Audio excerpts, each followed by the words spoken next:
일본 최고의 여배우가 하루아침에 모든 것을 잃었습니다.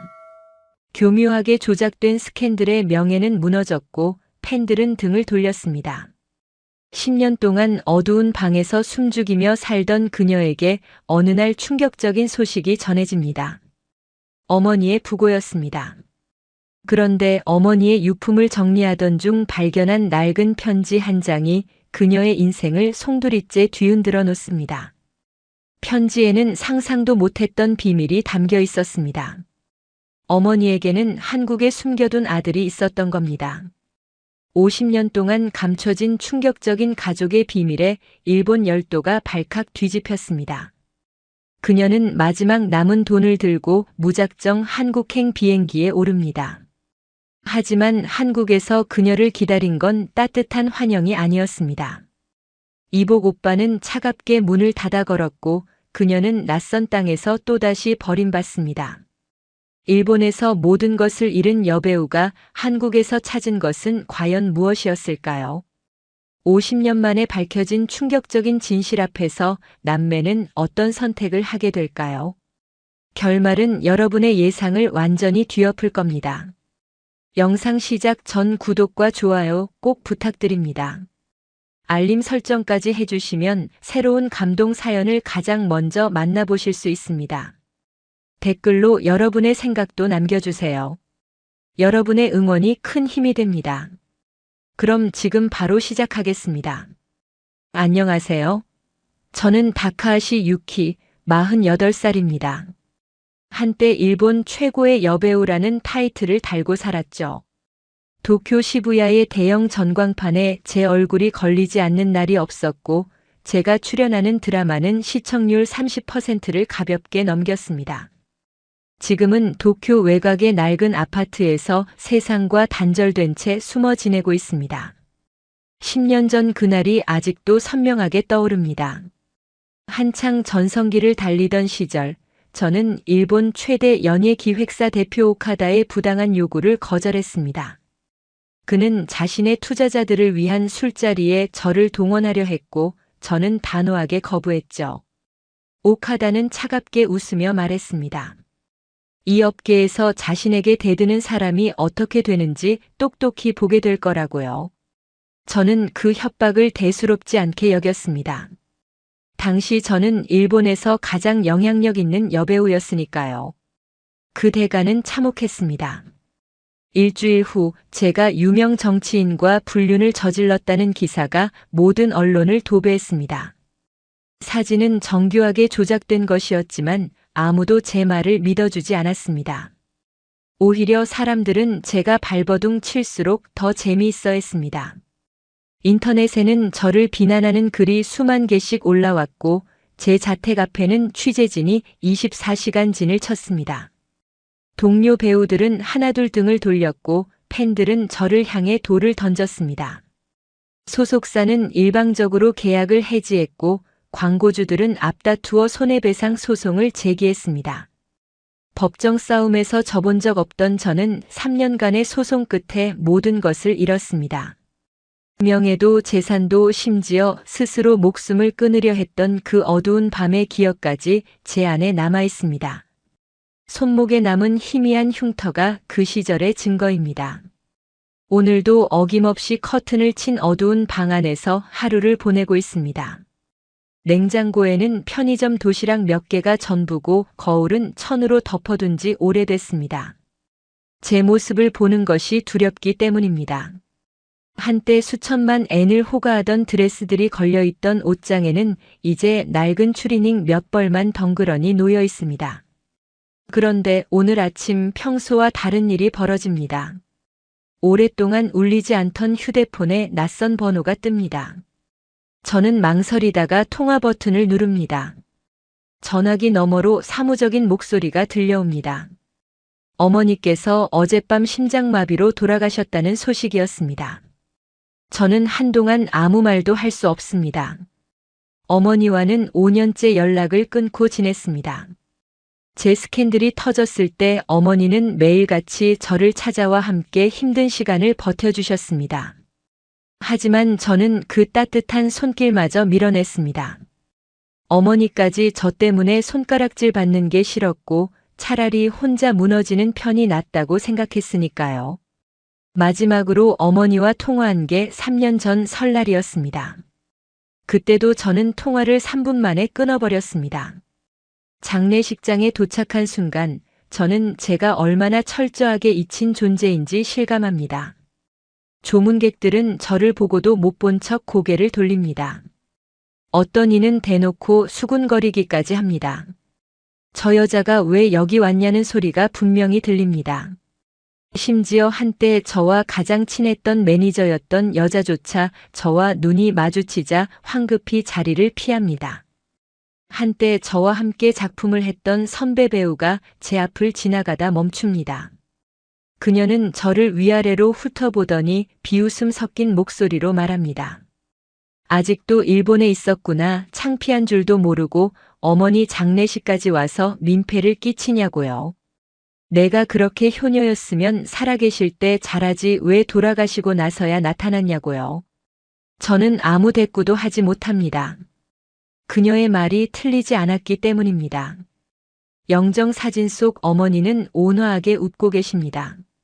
제가 데뷔작으로 신인상을 받던 날 저보다 더 기뻐하시던 그 미소 그대로입니다. 저는 어머니 앞에 무릎을 꿇고 고개를 숙입니다. 눈물이 흐르지 않습니다. 너무 오래 울지 않아서 눈물도 말라버린 것 같습니다. 장례가 끝난 후 저는 어머니의 작은 집을 정리하러 갑니다. 어머니는 평생 검소하게 사셨습니다. 제가 돈을 많이 벌던 시절에도 큰 집으로 이사하시길 한사코 거부하셨죠. 작은 방 하나에 어머니의 70년 인생이 고스란히 담겨 있습니다. 벽에는 제 전성기 시절 사진들이 빼곡하게 붙어 있습니다. 세상이 저를 버렸을 때도 어머니만은 저를 자랑스러워 하셨던 겁니다. 오래된 서랍장을 열던 순간 저는 숨이 멎는 것 같은 충격을 받습니다. 서랍 깊숙한 곳에서 낡은 편지 한 뭉치가 나옵니다. 봉투 겉면에는 희미해진 글씨로 한국어가 적혀 있습니다. 저는 한국어를 읽지 못하지만 숫자는 알아볼 수 있습니다. 40년도 더 된 편지들입니다. 그중 한 통의 봉투가 뜯겨 있습니다. 저는 떨리는 손으로 그 편지를 꺼냅니다. 일본어와 한국어가 섞인 문장들 사이에서 제 눈에 들어오는 단어가 있습니다. 아들 그리고 서울이라는 단어입니다. 저는 급하게 번역 앱을 켭니다. 화면에 뜬 문장을 읽는 순간 다리에 힘이 풀려 그 자리에 주저앉습니다.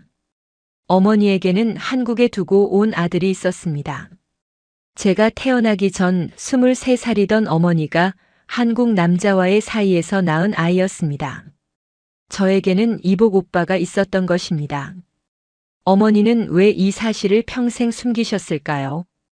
어머니의 과거에 대체 무슨 일이 있었던 걸까요? 편지에는 주소가 적혀 있습니다. 서울시 어딘가의 주소입니다. 저는 그 주소를 몇 번이고 다시 읽습니다. 그 아들은 지금 어디서 뭘 하고 있을까요? 어머니가 평생 품고 사셨던 비밀의 무게가 얼마나 컸을지 짐작조차 되지 않습니다. 저는 밤새 잠을 이루지 못합니다. 다음 날 아침 저는 생전 처음으로 한국행 비행기표를 예매합니다. 주머니에는 낡은 편지 한 장과 마지막 남은 저축 20만 엔이 전부입니다. 제가 왜 이러는 건지 저도 잘 모르겠습니다. 다만 이대로 어두운 방 안에서 죽어가는 것보다는 뭐라도 해보고 싶습니다. 어쩌면 어머니가 남긴 마지막 숙제를 대신 풀어드리고 싶은 건지도 모릅니다. 비행기가 이륙하는 순간 창밖으로 점점 작아지는 일본 땅을 바라봅니다. 저는 이 땅에서 모든 것을 잃었습니다. 명예도 사랑도 희망도요.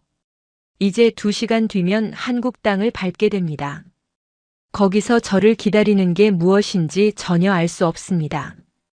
인천공항에 내리자 생소한 한글 간판들이 눈에 들어옵니다. 공항은 넓고 깨끗하며 사람들은 제가 누군지 전혀 모르는 표정으로 스쳐 지나갑니다. 일본에서는 상상할 수 없는 익명성입니다. 아무도 저를 손가락질하지 않고 아무도 저를 피하지 않습니다. 저는 난생 처음 자유로운 기분을 느낍니다.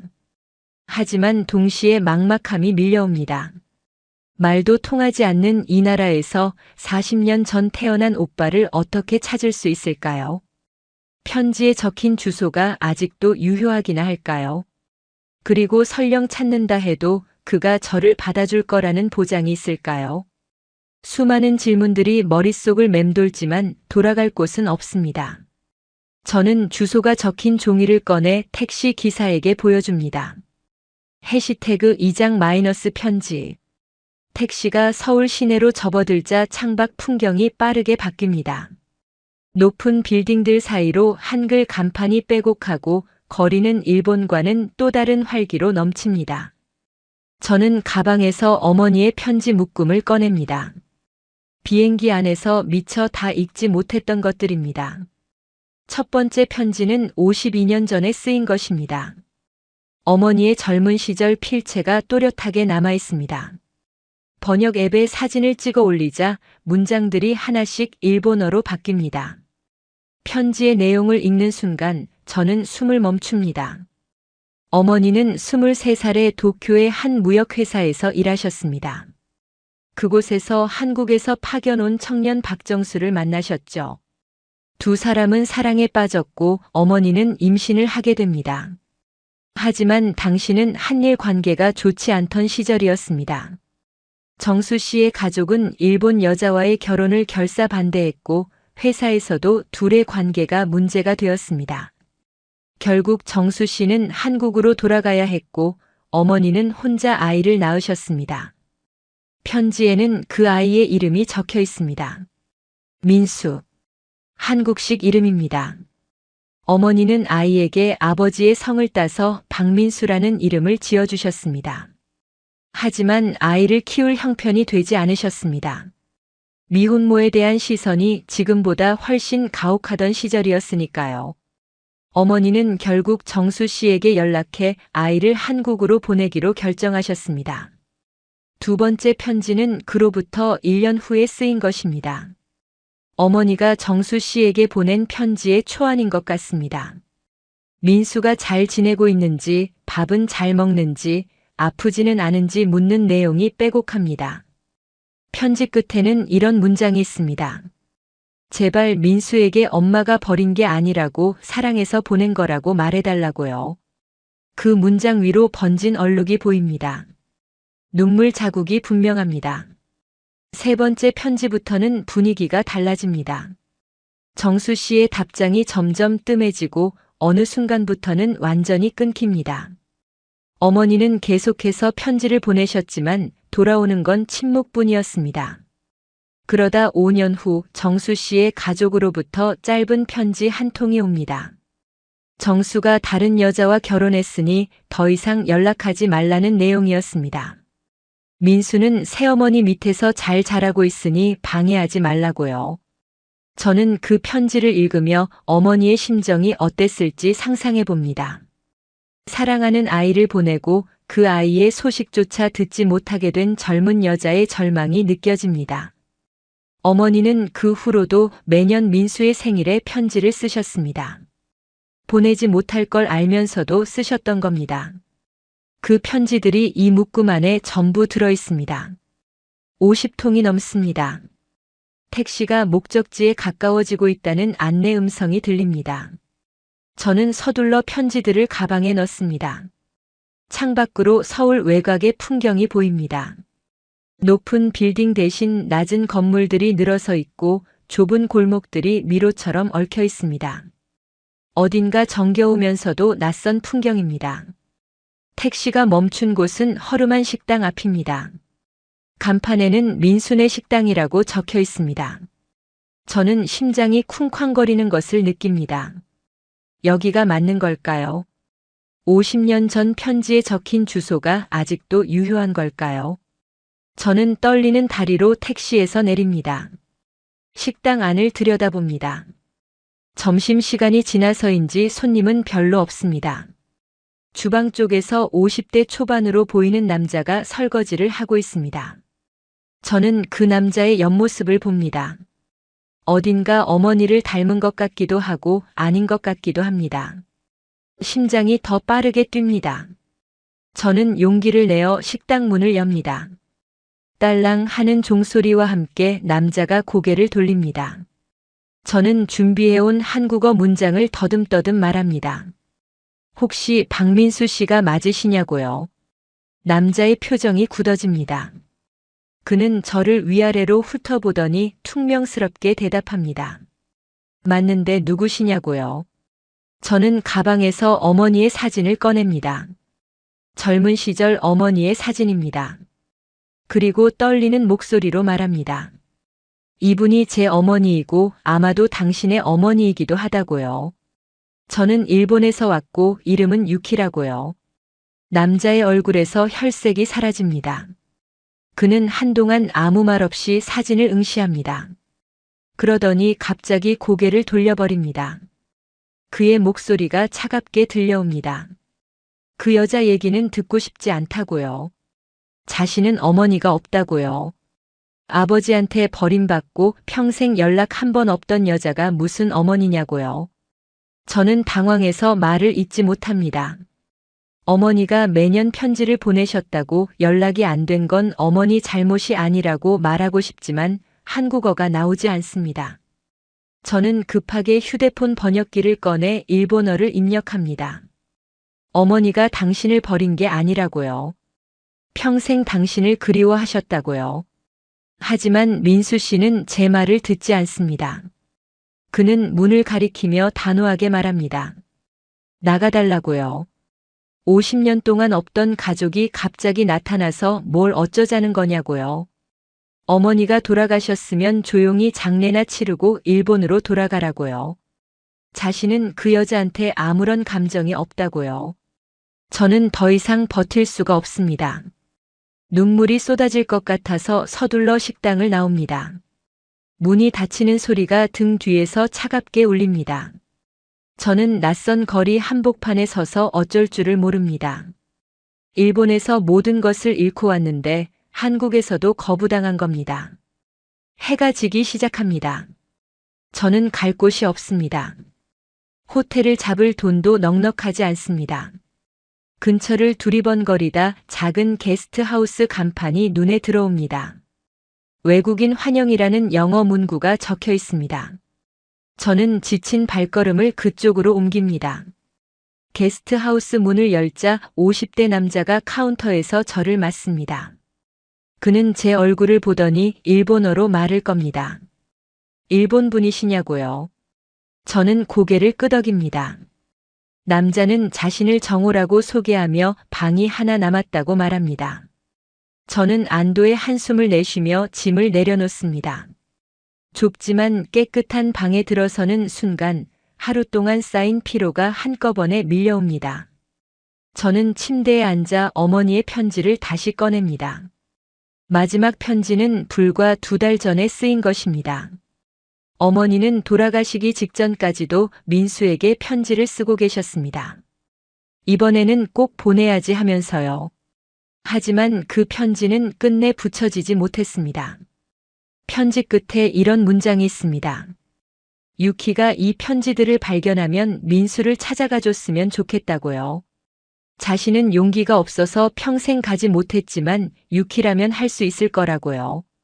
어머니의 마지막 부탁입니다. 저는 편지를 가슴에 안고 눈을 감습니다.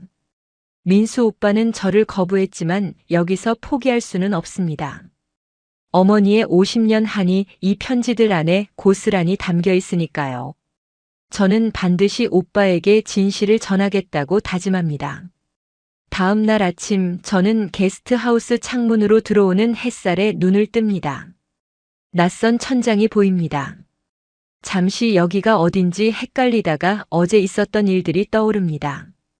어머니의 장례식, 편지 속 비밀, 그리고 저를 내쫓은 민수 오빠의 차가운 눈빛까지요. 방문을 열고 나오자 복도에서 작은 아이와 마주칩니다. 7살쯤 되어 보이는 여자아이입니다. 아이는 커다란 눈으로 저를 올려다보더니 갑자기 일본어로 인사합니다. 오하요 고자이마스라고요. 발음이 어설프지만 귀엽습니다. 저는 깜짝 놀라서 아이에게 일본어를 어디서 배웠냐고 묻습니다. 아이는 해맑게 웃으며 대답합니다. 유튜브에서 배웠다고요. 일본 애니메이션을 좋아해서 일본어를 배우고 싶었다고요. 아이의 이름은 수아입니다. 어제 저를 맞아준 정호 씨의 딸이라고 합니다. 수아는 제 손을 잡고 아래층 식당으로 저를 데려갑니다. 아침 먹으라고요. 아빠가 맛있는 거 만들었다고요. 저는 아이의 순수한 친절에 마음이 녹는 것을 느낍니다. 어제 민수 오빠에게 받은 상처가 조금은 덜해지는 것 같습니다. 식당에는 정호 씨가 아침 식사를 준비하고 있습니다. 김이 모락모락 나는 된장찌개와 갓 지은 밥, 반찬 몇 가지가 소박하게 차려져 있습니다. 정호 씨는 저를 보더니 어색하게 웃으며 자리에 앉으라고 합니다. 한국 음식 괜찮으시냐고요? 저는 고개를 끄덕이며 자리에 앉습니다. 밥을 먹는 동안 정호 씨가 조심스럽게 말을 꺼냅니다. 어제 민수네 식당에서 나오시는 걸 봤다고요. 혹시 민수 씨 아시는 분이냐고요? 저는 젓가락을 멈춥니다. 어떻게 대답해야 할지 모르겠습니다. 정호 씨는 제 표정을 읽었는지 더 이상 묻지 않습니다. 대신 민수 씨가 자신의 오랜 친구라고 말합니다. 어릴 때부터 같은 동네에서 자랐다고요. 저는 용기를 내어 정호 씨에게 부탁합니다. 민수 오빠에 대해 조금만 알려달라고요. 정호 씨는 잠시 망설이더니 천천히 이야기를 시작합니다. 민수가 어린 시절 힘들게 자랐다고요. 아버지는 무뚝뚝하고 엄격했고 새어머니는 민수를 친자식처럼 대하지 않았다고요. 민수는 항상 자신이 버림받은 아이라는 생각에 시달렸다고요. 정호 씨의 말을 들으며 가슴이 먹먹해집니다. 어머니도 평생 민수를 그리워하며 사셨는데 민수 오빠도 평생 버림받았다는 상처를 안고 사신 겁니다. 서로를 그리워하면서도 만나지 못한 50년입니다. 정호 씨가 한숨을 쉬며 덧붙입니다. 민수가 30대 초반에 결혼했었다고요. 하지만 5년 만에 이혼했다고요. 아내가 떠나면서 했던 말이 당신은 사랑받아본 적이 없어서 사랑하는 법을 모른다고 했답니다. 그 이후로 민수는 더 마음을 닫았다고요. 지금은 저 식당 하나에만 매달려 산다고요.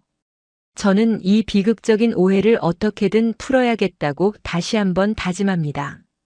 아침 식사를 마치고 저는 다시 민수네 식당으로 향합니다. 어제보다는 준비가 되어 있습니다. 번역기에 하고 싶은 말을 미리 입력해 두었고 어머니의 편지도 몇 통 골라서 가져왔습니다. 이번에는 제대로 이야기해 보려고요. 식당 문을 열자 민수 오빠가 저를 봅니다. 그의 표정이 순식간에 굳어집니다. 또 왔냐고요? 어제 분명히 나가라고 했는데 왜 자꾸 오냐고요? 저는 떨리는 손으로 편지 묶음을 내밉니다. 이것만 봐달라고요. 어머니가 평생 오빠에게 쓰셨던 편지들이라고요. 어머니가 오빠를 버린 게 아니라고요. 민수 오빠는 편지를 받지 않습니다. 오히려 한 발짝 물러섭니다. 그의 목소리가 떨리기 시작합니다. 지금 와서 그게 무슨 소용이냐고요. 50년 동안 단 한 번도 찾아오지 않은 사람이 편지 몇 장으로 뭘 증명하겠다는 거냐고요. 자신은 새어머니 밑에서 눈치 보며 자랐다고요. 아버지는 그 여자 이름도 꺼내지 말라고 하셨다고요. 그렇게 평생 살았는데 이제 와서 무슨 가족이냐고요. 저는 번역기를 꺼내 말합니다. 어머니가 편지를 보내셨지만 아버지 쪽에서 막았다고요. 어머니가 오빠를 찾아오려고 했지만 쫓겨났다고요. 어머니 잘못이 아니라고요. 하지만 민수 오빠는 고개를 젓습니다. 믿을 수 없다고요. 설령 그게 사실이라 해도 이미 늦었다고요. 어머니가 살아계셨을 때 와야지 돌아가시고 나서 오면 뭘 어쩌겠냐고요. 그 말에 저는 아무 대꾸도 할 수 없습니다. 오빠의 말이 틀리지 않기 때문입니다. 어머니도 살아계실 때 용기를 내셨어야 했고 저도 어머니를 도와드렸어야 했습니다. 하지만 우리는 모두 너무 늦었습니다. 민수 오빠가 문을 가리킵니다. 제발 그만 찾아오라고요. 자신은 평생 혼자 잘 살아왔고 앞으로도 그럴 거라고요. 일본에서 온 여동생 같은 건 필요 없다고요. 그 말이 비수처럼 가슴에 꽂힙니다. 저는 결국 편지를 들고 식당을 나옵니다. 거리를 걷다가 작은 공원 벤치에 주저앉습니다. 눈물이 흐릅니다. 일본에서도 버림받고 한국에서도 버림받았습니다. 어머니의 마지막 부탁을 들어드리고 싶었는데 저는 그것조차 못하는 무능한 딸입니다. 얼마나 울었을까요? 누군가 제 옆에 앉는 기척이 느껴집니다. 고개를 들어보니 수아입니다. 아이가 작은 손으로 제 눈물을 닦아줍니다. 아줌마 왜 울어요? 라고 묻습니다. 저는 대답하지 못합니다. 수아가 제 손을 잡습니다. 아빠가 슬플 때는 맛있는 거 먹으면 좀 나아진다고 했다고요. 같이 떡볶이 먹으러 가자고요. 저는 아이의 순수한 위로에 웃음이 납니다. 고맙다고 말합니다. 수아는 제 손을 잡아 끌며 분식집으로 향합니다. 작고 따뜻한 손입니다. 이 낯선 나라에서 처음으로 받는 진심 어린 위로입니다. 분식집에서 떡볶이를 먹는 동안 수아가 이것저것 물어봅니다. 일본은 어떤 나라냐고요? 벚꽃이 정말 예쁘냐고요? 애니메이션 주인공들이 진짜로 있냐고요? 저는 아이의 질문에 하나씩 대답합니다. 수아는 제가 옛날에 배우였다고 하니까 눈이 동그래집니다. 진짜요? 라고 몇 번이나 되묻습니다. 저는 고개를 끄덕이며 쓴웃음을 짓습니다. 아주 옛날 이야기라고요. 지금은 그냥 평범한 아줌마라고요. 이야기하다 보니 마음이 조금씩 가벼워집니다. 수아가 제게 엄마가 어디 있냐고 묻습니다. 아이의 표정이 살짝 어두워집니다. 정호 씨가 호랍이라고 했던 말이 떠오릅니다. 저는 조심스럽게 되묻습니다. 수아 엄마는 어디 계시냐고요? 수아가 고개를 숙입니다. 엄마는 수아가 5살 때 하늘나라로 갔다고요. 아파서 갔다고요. 저는 가슴이 아려옵니다. 이 작은 아이도 저처럼 상처를 안고 사는구나 싶습니다. 수아가 갑자기 진지한 표정으로 말합니다. 아줌마, 포기하면 안 돼요, 라고요. 아빠가 그랬다고요. 힘들어도 포기하지 않으면 언젠가 좋은 일이 생긴다고요. 7살 아이에게 위로를 받는 48살 여자라니 우습기도 하고 감사하기도 합니다. 저는 수아의 말을 가슴에 새깁니다. 아직 포기하지 않겠습니다. 민수 오빠가 100번을 거부해도 저는 101번 찾아가겠습니다. 어머니의 한을 풀어드릴 때까지요. 게스트하우스에 머문 지 일주일이 지났습니다. 저는 매일 민수 오빠의 식당을 찾아가지만 오빠는 여전히 저를 거부합니다. 어떤 날은 문을 열어주지도 않고 어떤 날은 한마디도 없이 등을 돌립니다. 하지만 저는 포기하지 않습니다. 수아의 말처럼 100번을 거절당해도 101번 찾아가겠다고 다짐했으니까요. 그 사이 수아와는 매일 만납니다. 아이는 학교가 끝나면 곧장 게스트하우스로 달려와 저를 찾습니다.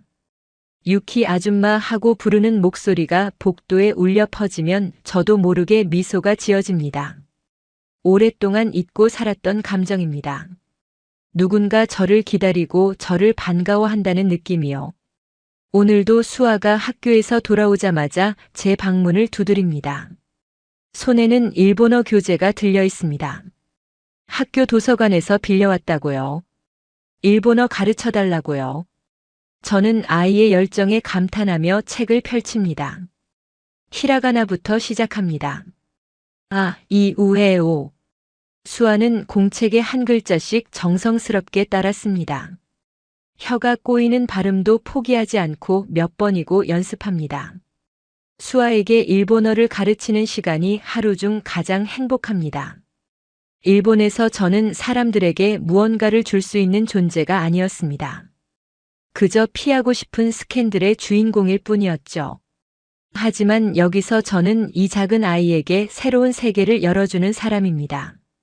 그 사실이 제게 살아갈 이유를 줍니다. 며칠 후 수아가 조심스럽게 부탁을 합니다. 다음 주에 학교에서 가족 참여 행사가 있다고요.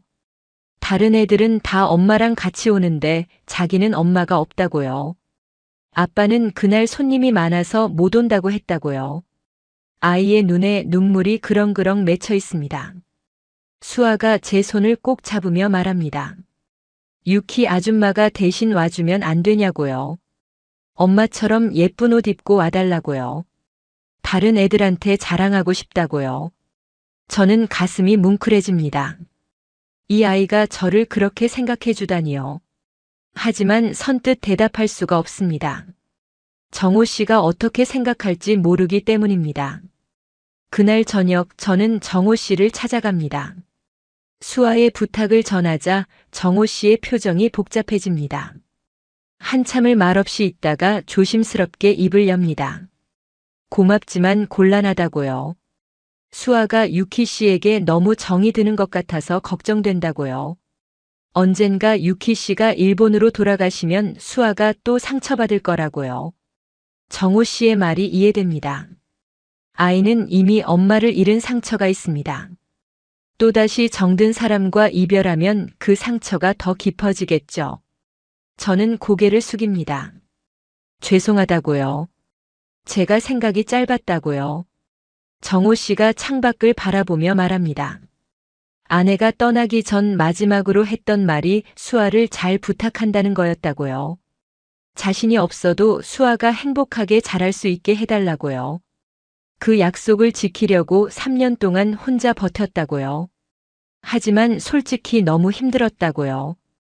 아이에게 엄마의 빈자리를 채워주지 못하는 게 늘 마음에 걸렸다고요. 하지만 정호 씨가 한숨을 쉬며 말을 잇습니다. 그런데 수아가 요즘 정말 밝아졌다고요.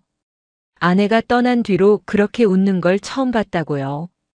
유키 씨 덕분이라고요. 정호 씨의 눈가가 붉어집니다. 자신이 부족한 아빠라서 수아에게 엄마 역할까지 해주지 못했다고요. 늘 미안했다고요.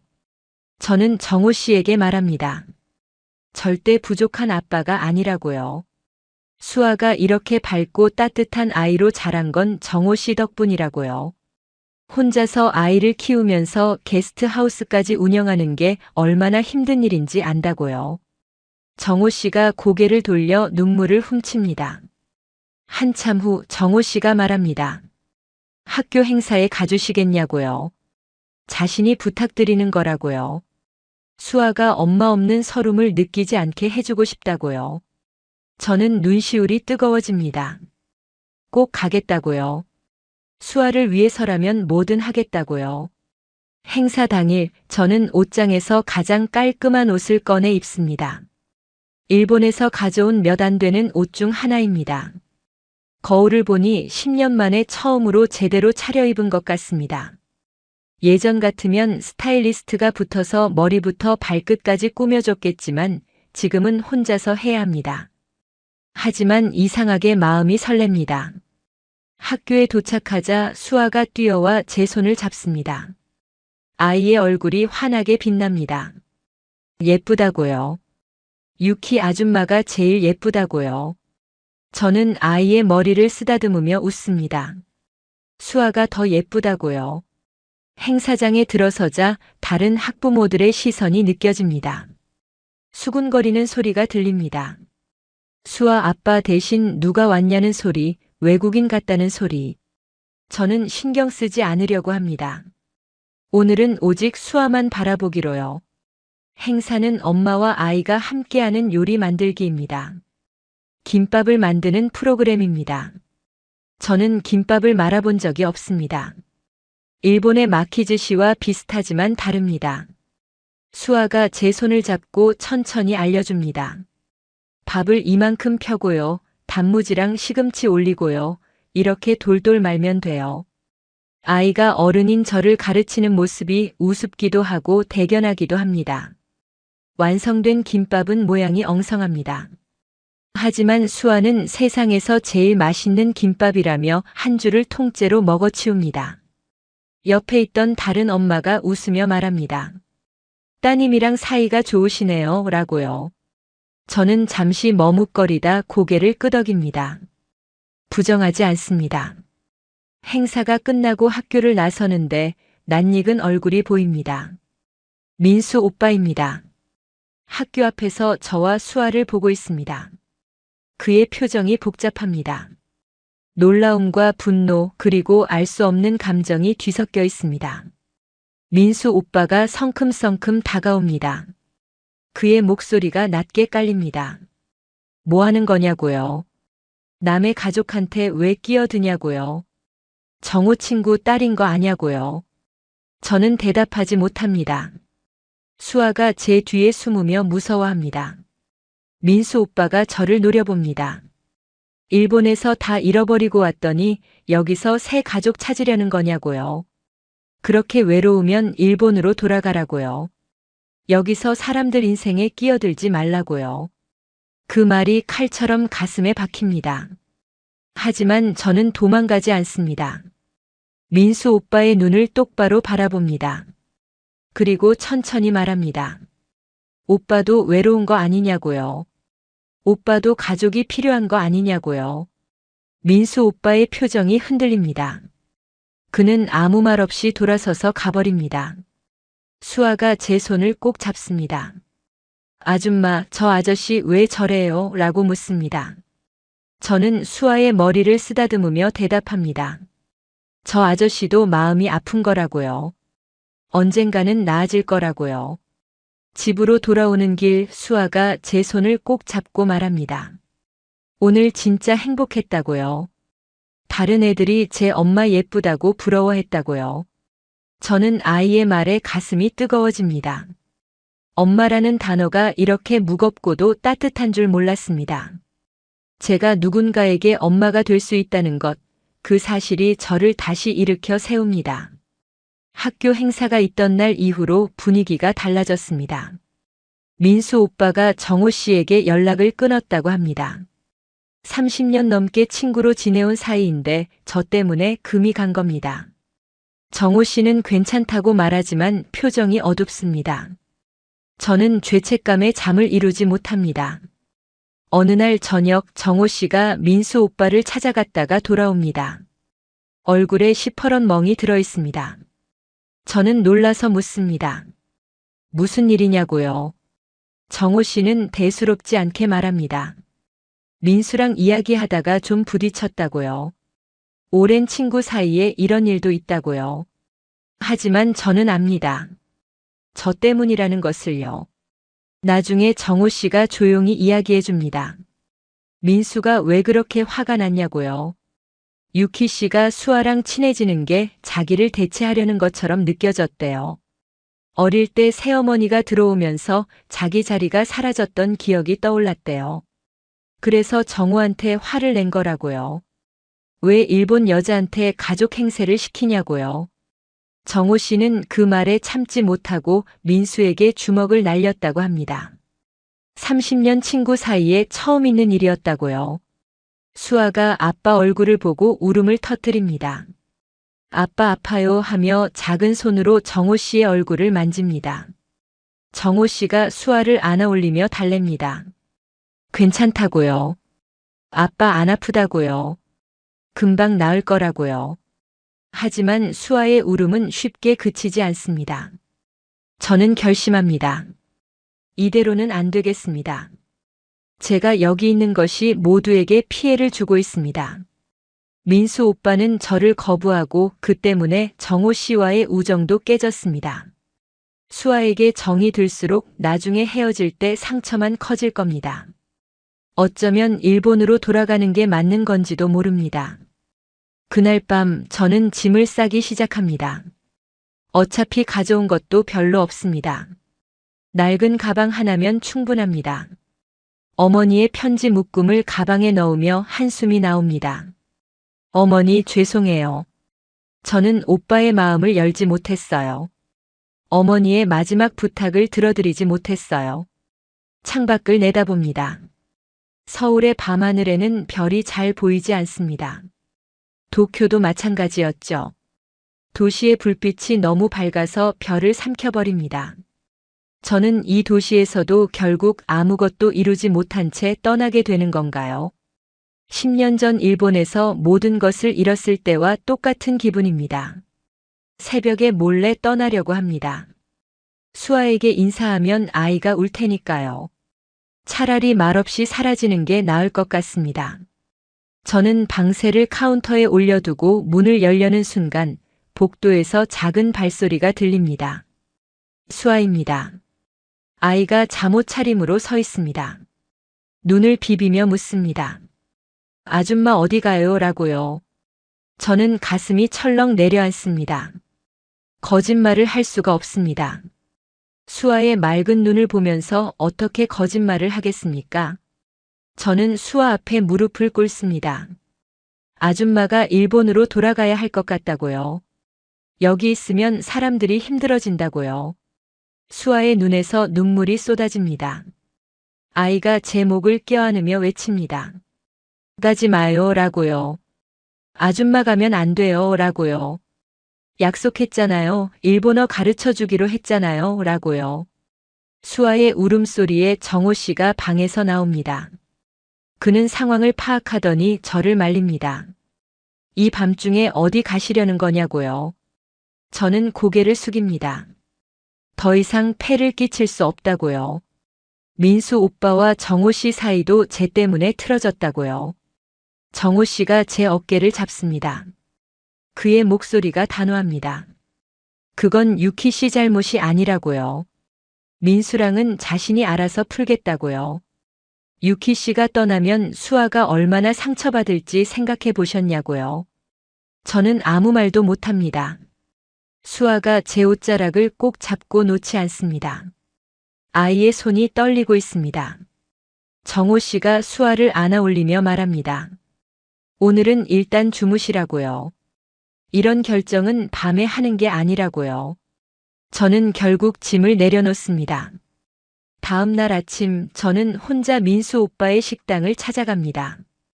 정호 씨에게 사과를 받아내기 위해서입니다. 식당 문을 열자 민수 오빠가 저를 노려봅니다. 그의 손에도 붕대가 감겨 있습니다. 어젯밤 정호 씨와 싸운 흔적이 분명합니다. 저는 고개를 숙입니다. 정호 씨에게 사과해달라고요. 정호 씨는 오빠의 오랜 친구인데 저 때문에 사이가 틀어지면 안 된다고요.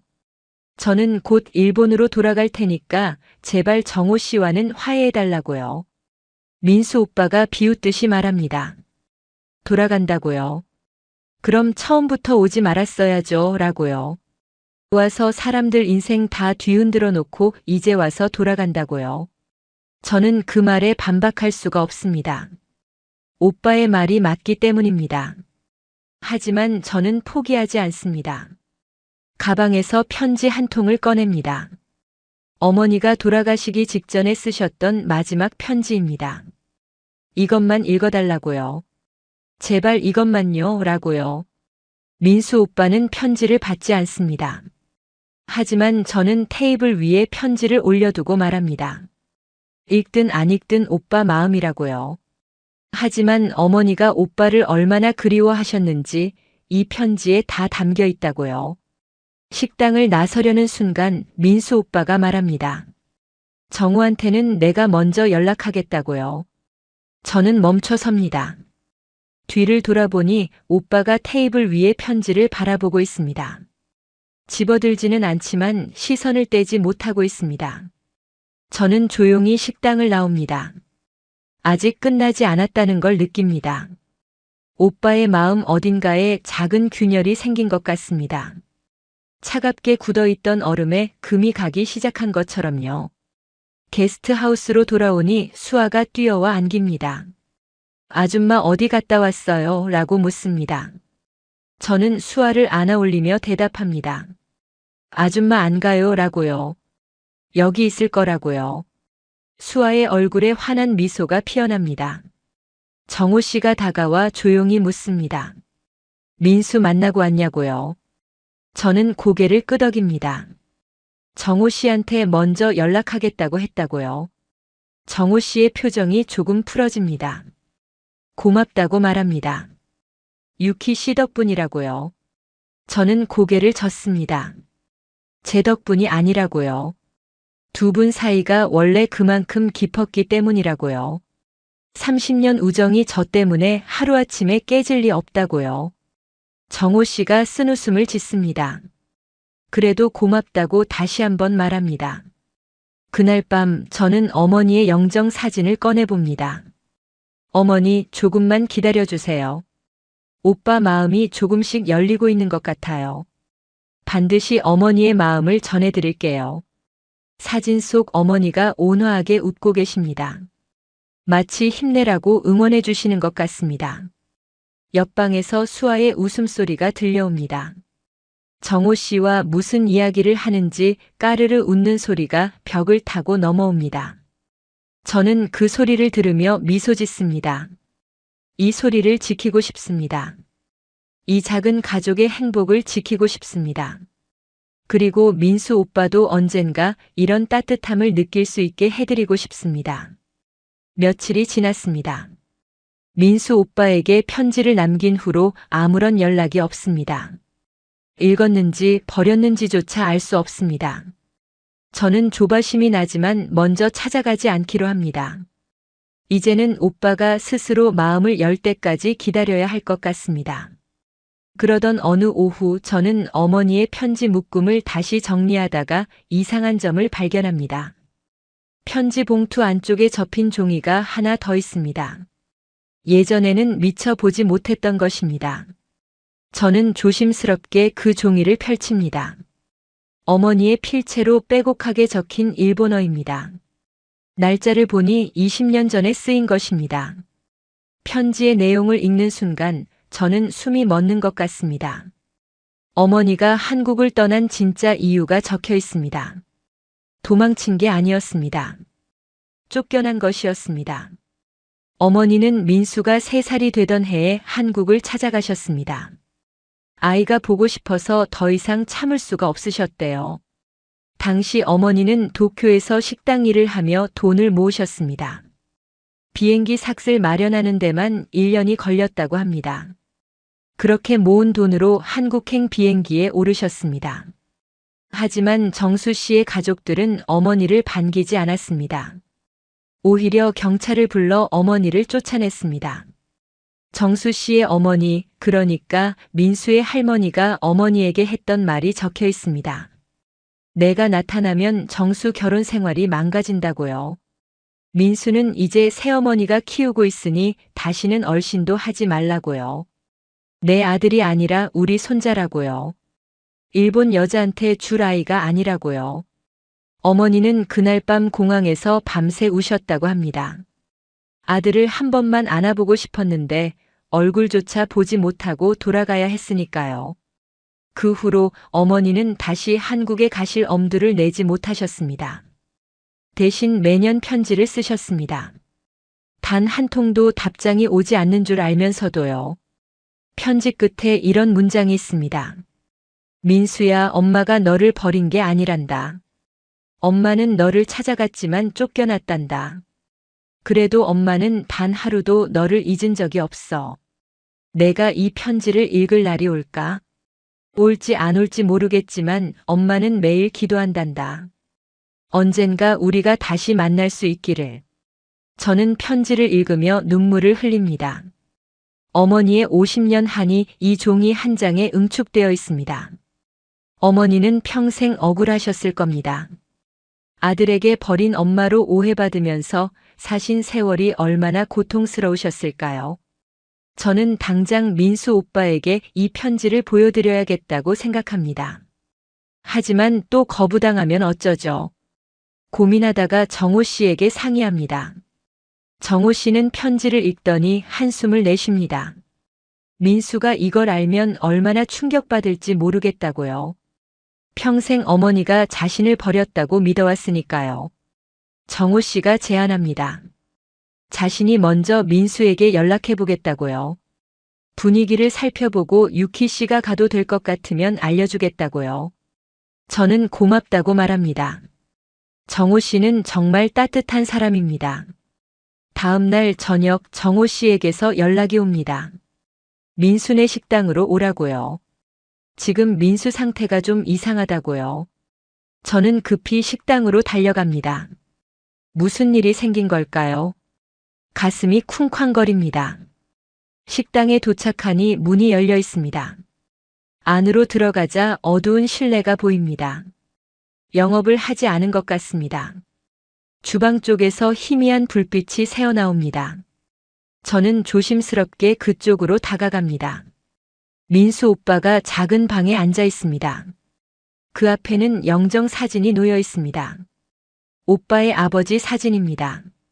그리고 오빠의 손에는 편지가 들려 있습니다. 제가 두고 간 어머니의 마지막 편지입니다. 오빠가 결국 읽은 겁니다. 민수 오빠의 어깨가 떨리고 있습니다. 소리 없이 울고 있는 겁니다. 저는 문 앞에서 멈춰 섭니다. 어떻게 해야 할지 모르겠습니다. 들어가도 되는 걸까요? 오빠가 제 기척을 느꼈는지 고개를 돌립니다. 눈이 벌겋게 충혈되어 있습니다. 오빠가 힘겹게 입을 엽니다. 이 편지가 사실이냐고요? 어머니가 정말 자신을 찾아왔었냐고요? 저는 고개를 끄덕입니다. 그리고 오늘 발견한 편지를 오빠에게 건넵니다. 민수 오빠가 편지를 읽습니다. 읽는 동안 손이 심하게 떨립니다. 다 읽고 나서 오빠는 한참을 아무 말도 하지 못합니다. 그러다 갑자기 영정 사진을 향해 소리칩니다. 아버지, 왜 말 안 하셨어요? 라고요. 어머니가 찾아왔었다면서요. 왜 평생 숨기셨어요? 라고요. 오빠의 울음이 터집니다. 50년 동안 쌓인 한이 한꺼번에 쏟아지는 것 같습니다. 저는 오빠 곁으로 다가가 조용히 앉습니다. 아무 말도 하지 않습니다. 그저 곁에 있어줍니다. 정호 씨가 조용히 들어와 물 한 잔을 건넵니다. 그리고 저에게 눈짓을 합니다. 괜찮으니 지켜봐 달라는 뜻인 것 같습니다. 정호 씨는 다시 밖으로 나갑니다. 오랜 친구의 배려가 느껴집니다. 한참 후 오빠가 말합니다. 자신이 어머니를 평생 원망했다고요. 자신을 버린 나쁜 여자라고 생각했다고요. 새어머니 밑에서 눈치 보며 자랄 때마다 친어머니를 욕했다고요. 밥 먹다가 혼나면 어머니 탓을 했고 아버지한테 맞으면 어머니 탓을 했다고요. 자기를 버리고 간 어머니가 나쁜 거라고 스스로를 달랬다고요. 근데 진실은 정반대였다고요. 어머니가 버린 게 아니라 아버지 쪽에서 쫓아낸 거였다고요. 저는 오빠의 손을 잡습니다. 어머니가 오빠를 평생 사랑하셨다고요. 단 하루도 잊은 적이 없으셨다고요. 돌아가시는 순간까지 오빠 생각을 하셨다고요. 오빠가 고개를 숙입니다. 어깨가 다시 떨리기 시작합니다. 오빠가 힘겹게 말합니다. 너무 늦었다고요. 어머니가 살아계실 때 알았어야 했는데 이제 와서 알면 뭘 하냐고요. 사과도 못하고 용서도 못 빌고 그냥 이렇게 후회만 남았다고요. 저는 오빠에게 말합니다. 늦지 않았다고요. 어머니가 돌아가셨어도 어머니의 마음은 이 편지들 안에 살아있다고요. 오빠가 어머니를 용서하고 어머니의 사랑을 받아들이면 그걸로 충분하다고요. 어머니가 그토록 바라셨던 게 바로 그거라고요. 민수 오빠가 천천히 고개를 듭니다. 그의 눈에서 눈물이 흘러내립니다. 오빠가 작게 말합니다. 고맙다고요. 여기까지 와줘서 고맙다고요. 포기하지 않고 계속 찾아와줘서 고맙다고요. 저도 눈물이 흐릅니다. 오빠의 고마움이 어머니에게 전해지는 것 같습니다. 어머니 들으셨죠? 오빠가 이제 알았어요. 어머니가 오빠를 사랑하셨다는 거 오빠가 이제 알았어요. 오빠가 영정 사진을 바라보며 말합니다. 아버지, 원망하지 않겠다고요. 아버지도 나름의 사정이 있으셨겠지라고요. 하지만 어머니한테는 사과하고 싶다고요. 50년 동안 오해하고 미워한 거 사과하고 싶다고요. 저는 오빠의 손을 꼭 잡습니다. 어머니가 다 용서하셨을 거라고요. 어머니가 바라신 건 오빠의 행복뿐이었다고요. 오빠가 천천히 고개를 끄덕입니다. 그의 얼굴에 오랜 세월의 한이 조금씩 녹아내리는 것이 보입니다. 그날 밤 이후로 민수 오빠가 달라졌습니다. 더 이상 저를 피하지 않습니다. 식당 앞을 지나가면 눈인사를 건네고 가끔은 짧게 대화를 나누기도 합니다. 아직 어색하지만 분명히 변하고 있습니다. 차갑게 얼어붙었던 얼음이 천천히 녹아내리는 것처럼요. 어느 날 오후 민수 오빠가 게스트하우스로 찾아옵니다. 정호 씨와 저는 깜짝 놀랍니다. 오빠가 먼저 이곳에 온 건 처음이니까요. 오빠는 어색하게 서 있다가 저를 향해 말합니다. 잠깐 이야기 좀 하자고요. 저는 고개를 끄덕이며 따라 나섭니다. 오빠와 나란히 동네 골목을 걷습니다. 오래된 담벼락 사이로 가을 햇살이 비칩니다. 한국에 온 지 벌써 2달이 넘었습니다. 처음 왔을 때는 한여름이었는데 이제 바람이 제법 쌀쌀합니다. 계절이 바뀌는 동안 저와 오빠 사이에도 많은 것이 변했습니다. 오빠가 천천히 입을 엽니다. 아버지 유품을 정리하다가 뭔가를 발견했다고요. 아버지가 돌아가신 지 3년이 됐는데 그동안 차마 정리를 못하고 있었다고요. 이번에 마음먹고 창고를 뒤지다가 오래된 상자 안에서 편지 묶음이 나왔다고요. 저는 걸음을 멈춥니다. 오빠가 말을 잇습니다. 어머니가 매년 보냈던 편지들이라고요. 50통이 넘는다고요. 아버지가 단 한 통도 뜯지 않고 보관해 두셨더라고요. 저는 가슴이 먹먹해집니다.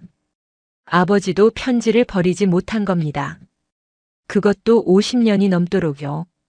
읽지는 않았지만 버리지도 못했습니다. 마음 한구석에서는 어머니를 잊지 못하셨던 게 아닐까요? 어쩌면 아버지도 후회하고 계셨던 건지도 모릅니다. 민수 오빠도 같은 생각인지 쓴웃음을 짓습니다. 오빠가 말합니다. 밤새 그 편지들을 읽었다고요.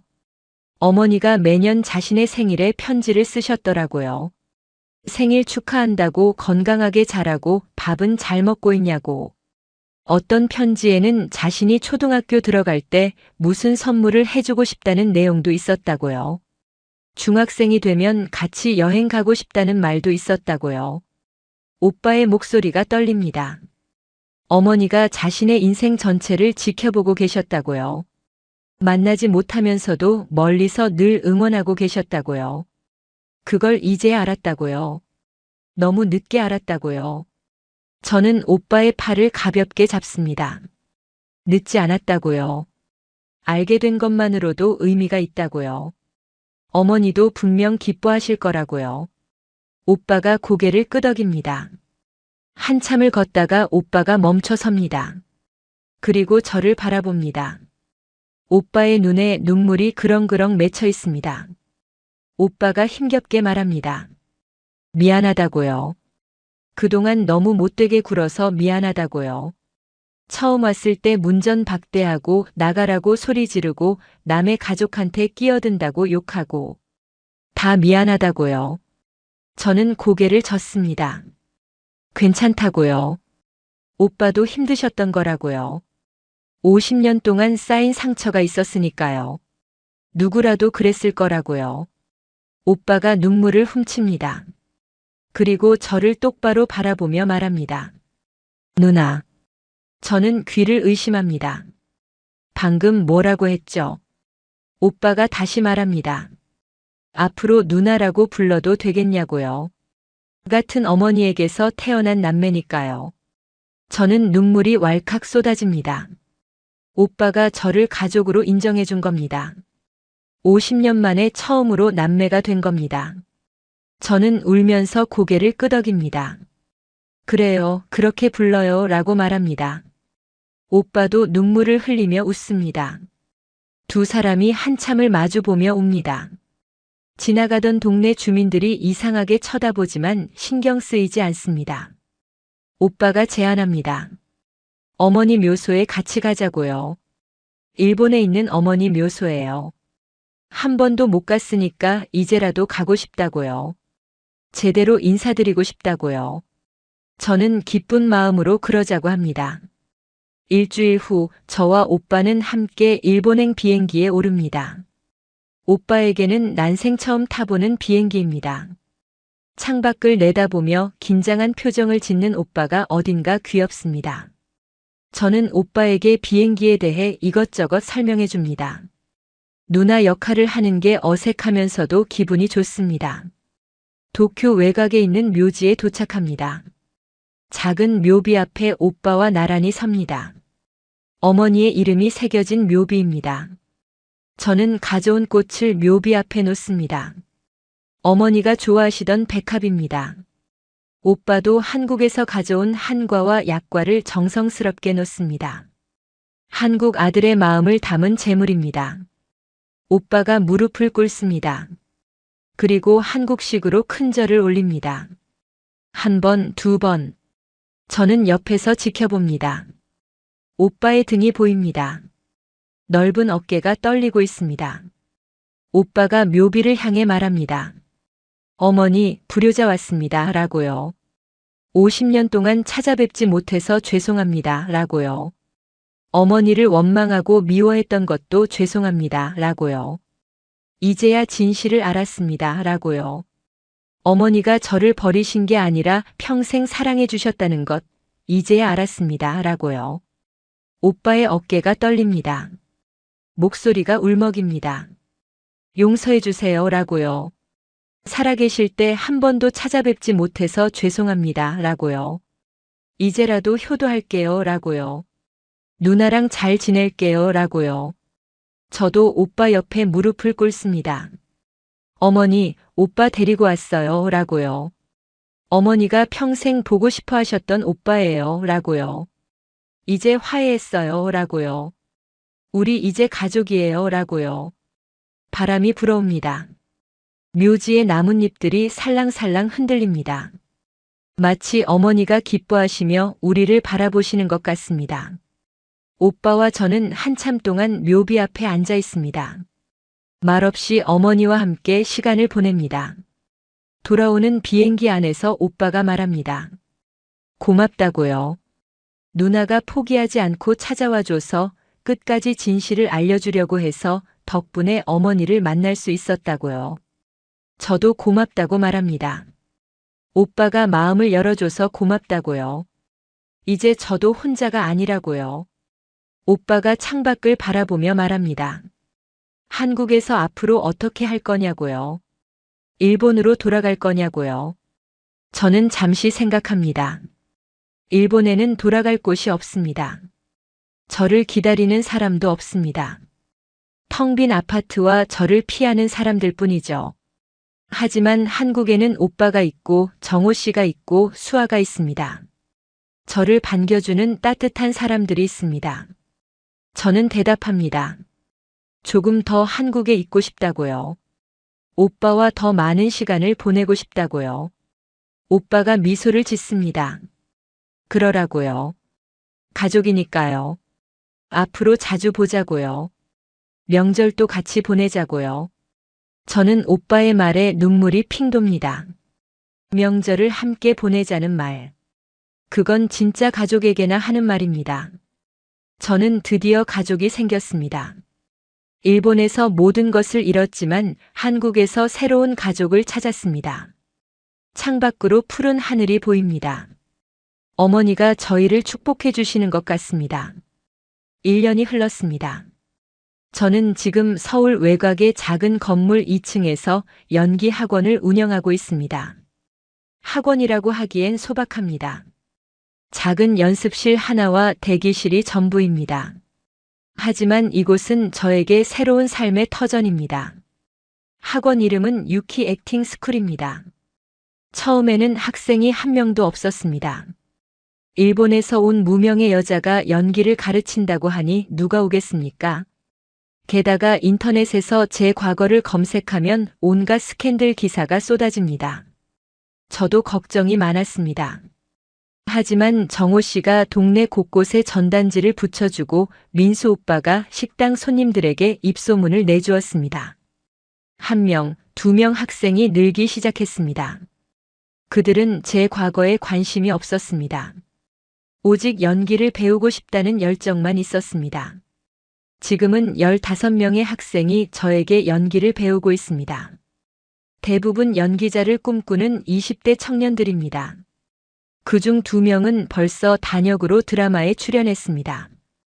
제자들이 성장하는 모습을 보는 것이 저의 가장 큰 보람입니다. 오늘은 설날입니다. 한국에서 맞는 첫 번째 설날입니다. 아침부터 분주합니다. 민수 오빠네 집에서 가족들이 모이기로 했거든요. 저는 정호 씨, 수아와 함께 떡국 재료를 들고 오빠네 집으로 향합니다. 수아가 제 손을 꼭 잡고 걸으며 제잘거립니다. 유키 엄마, 오늘 세뱃돈 많이 받을 수 있어요. 라고요. 저는 웃으며 대답합니다. 그래, 어른들한테 예쁘게 인사해야 해. 라고요. 수아가 유키 엄마라고 부르기 시작한 건 6개월 전부터입니다. 처음 그 말을 들었을 때 얼마나 울었는지 모릅니다. 정호 씨가 제 옆에서 걸으며 말합니다.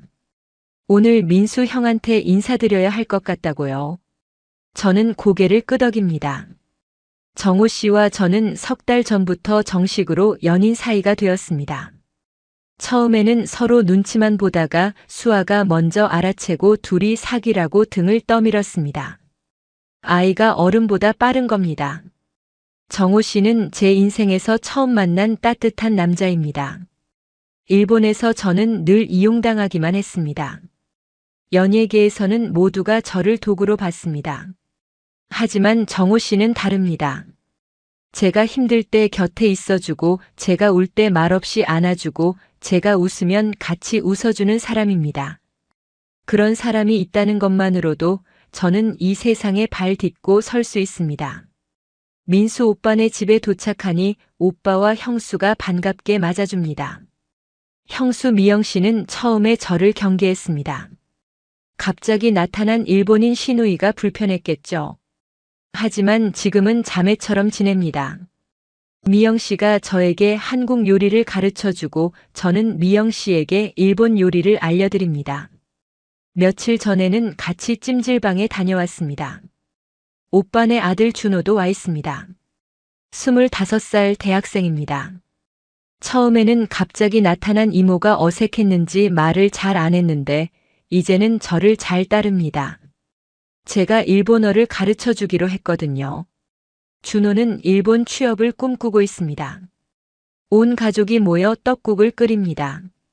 미영 씨가 육수를 내고 저는 떡을 썰고 수아는 계란 지단을 올립니다. 주방이 북적북적합니다. 일본에서는 상상도 못했던 풍경입니다. 저는 명절이면 항상 혼자였습니다. 편의점 도시락으로 끼니를 때우며 텔레비전을 보는 게 전부였죠. 하지만 지금 저는 가족들에게 둘러싸여 있습니다. 떡국이 완성되고 모두 둘러앉아 식사를 합니다. 민수 오빠가 말합니다. 올해 우리 가족이 참 많이 늘었다고요. 작년 이맘때만 해도 생각 못했다고요. 저를 바라보며 덧붙입니다. 누나가 와줘서 정말 다행이라고요. 저는 눈시울이 뜨거워집니다. 오빠가 먼저 말을 이어갑니다. 그리고 정호 할 말 있으면 해라고요. 정호 씨가 헛기침을 하며 일어섭니다. 그리고 오빠에게 고개를 숙입니다. 유키 씨와 정식으로 사귀고 있다고요. 앞으로 잘 부탁드린다고요. 오빠가 웃으며 대답합니다. 알고 있었다고요. 둘이 눈 맞은 거 동네 사람들 다 안다고요. 모두 웃음을 터뜨립니다. 식사 후 세배 시간입니다. 수아가 먼저 민수 오빠 부부에게 절을 합니다. 새해 복 많이 받으세요 하고 또박또박 인사합니다. 오빠가 세뱃돈 봉투를 건네며 수아 머리를 쓰다듬습니다. 우리 수아 많이 컸네 라고요. 수아가 환하게 웃습니다. 저도 오빠 부부에게 세배를 드립니다. 한국식 절이 아직 어색합니다. 허리를 어디까지 숙여야 하는지, 손은 어떻게 해야 하는지 헷갈립니다. 하지만 오빠가 다 된다고 마음이 중요하다고 말해줍니다. 저는 진심을 담아 인사합니다. 올해도 건강하시라고요. 우리 가족 모두 행복하자고요. 오후에는 다 같이 윷놀이를 합니다. 저는 윷놀이가 처음입니다. 일본에도 비슷한 놀이가 있지만 규칙이 다릅니다. 처음에는 헷갈렸는데 수아가 옆에서 하나하나 알려줍니다. 윷을 던지면 말이 몇 칸 가는지, 어떻게 하면 상대 말을 잡는지. 선생님과 학생이 바뀐 것 같습니다. 제가 윷을 던져 모가 나오자 모두가 환호합니다. 저도 덩달아 소리를 지릅니다. 이런 순간이 행복입니다. 게임이 끝나고 저는 발코니에 나와 잠시 혼자만의 시간을 갖습니다. 창밖으로 한국의 겨울 풍경이 보입니다. 낮은 지붕들 위로 연이 날아다니고 어디선가 아이들 웃음소리가 들립니다. 평화롭습니다. 1년 전 이맘때가 떠오릅니다. 어머니 장례식에서 아무도 말을 걸지 않던 그날. 조문객들의 싸늘한 눈빛. 혼자 짐을 싸서 인천공항으로 향하던 그 새벽. 그때는 한국에서 이런 날이 올 줄 꿈에도 몰랐습니다. 정호 씨가 다가와 제 옆에 섭니다. 무슨 생각하냐고요? 저는 웃으며 대답합니다. 행복하다고요. 이렇게 행복해도 되나 싶다고요. 정호 씨가 제 손을 잡습니다. 그리고 조용히 말합니다. 앞으로 더 행복하게 해주겠다고요. 수아랑 셋이서 진짜 가족이 되자고요. 저는 고개를 끄덕입니다. 눈물이 흐르지만 슬프지 않습니다. 행복해서 흐르는 눈물입니다. 방 안에서 수아가 부릅니다. 유키 엄마 빨리 와요. 사진 찍어요. 라고요. 저는 정호 씨와 함께 안으로 들어갑니다. 민수 오빠 가족, 정호 씨, 수아, 그리고 저. 모두가 카메라 앞에 섭니다. 하나, 둘, 셋. 셔터 소리와 함께 우리의 첫 번째 가족 사진이 찍힙니다. 저는 속으로 생각합니다. 일본에서는 모든 것을 잃었다고 생각했습니다. 명예도 사랑도 희망도요. 어두운 방 안에서 혼자 죽어가던 날들이 떠오릅니다. 그때는 내일이 오는 게 두려웠습니다. 하지만 한국에서 저는 가족을 찾았습니다. 피보다 진한 인연을 찾았습니다. 어머니가 남겨주신 가장 큰 선물입니다. 어머니 보고 계시죠? 오빠도 찾았고 새 가족도 생겼어요. 이제 저 혼자가 아니에요. 어머니 덕분이에요. 감사합니다. 사진 속 저는 웃고 있습니다. 10년 만에 처음으로 진심으로 웃고 있습니다. 이제 저는 더 이상 혼자가 아닙니다. 일본에서 모든 것을 잃은 여배우 유키. 그녀는 한국에서 새로운 가족을 찾았습니다. 50년 동안 오해 속에 살았던 이복 오빠와 화해하고 따뜻한 남자와 사랑을 키우고 어린 소녀의 엄마가 되었습니다. 한국은 유키에게 두 번째 인생을 선물했습니다. 일본에서는 조작된 스캔들 하나로 모든 것이 무너졌지만 한국에서는 진심이 통했습니다. 정호 씨의 따뜻한 배려, 수아의 순수한 사랑, 그리고 민수 오빠의 용기 있는 화해까지. 한국 사람들의 깊은 정이 그녀를 다시 일으켜 세웠습니다. 대한민국의 정이 한 사람의 인생을 완전히 바꿔놓은 겁니다. 유키는 지금도 서울에서 연기 학원을 운영하며 행복하게 살고 있습니다. 일본에서는 버림받은 여배우였지만 한국에서는 사랑받는 아내이자 엄마이자 누나입니다. 피보다 진한 가족을 얻은 겁니다. 가족은 혈연만으로 이루어지는 게 아닙니다. 진심을 나누고 서로를 이해하고 함께 아파하고 함께 웃을 때 비로소 진짜 가족이 됩니다. 유키와 민수 남매가 증명했습니다. 50년의 오해도 진심 앞에서는 녹아내린다는 것을요. 오늘 이야기가 감동적이셨다면 좋아요와 구독 부탁드립니다.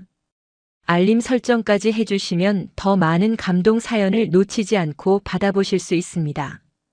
여러분의 이야기도 댓글로 들려주세요. 다음 영상에서 또 만나요. 또 만나요. 또 만나요. 또 만나요. 또 만나요. 또 만나요.